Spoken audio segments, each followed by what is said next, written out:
వధూవరులకి ఒకే నక్షత్రం అయితే వివాహం చేయొచ్చా, అంటే వారి జన్మ నక్షత్రాలు ఒకటే కనుక అయితే వివాహం చేయవచ్చా, ఈ సందేహం చాలామందికి కలుగుతుంది.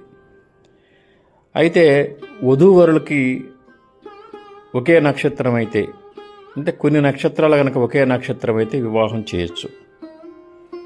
అశ్విని, కృత్తిక, రోహిణి, మృగశిర, ఆరుద్ర, పునర్వసు, పుష్యమి, మఖ, పుబ్బ, ఉత్తర, హస్త, చిత్త, విశాఖ, అనురాధ, పూర్వాషాఢ, ఉత్తరాషాఢ, శ్రవణం, ఉత్తరాభాద్ర, రేవతి, ఈ 19 నక్షత్రాలు వధూవరులకి ఒకే నక్షత్రం అయినట్లయితే వివాహం చేసుకోవచ్చు.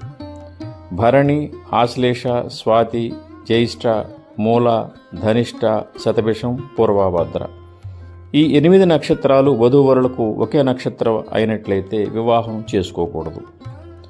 అయితే వీటిలో పాదవేద ఉన్నా కానీ మైత్రీభావం అంతగా ఉండదు కాబట్టి చేయకుండా ఉండటమే మంచిది.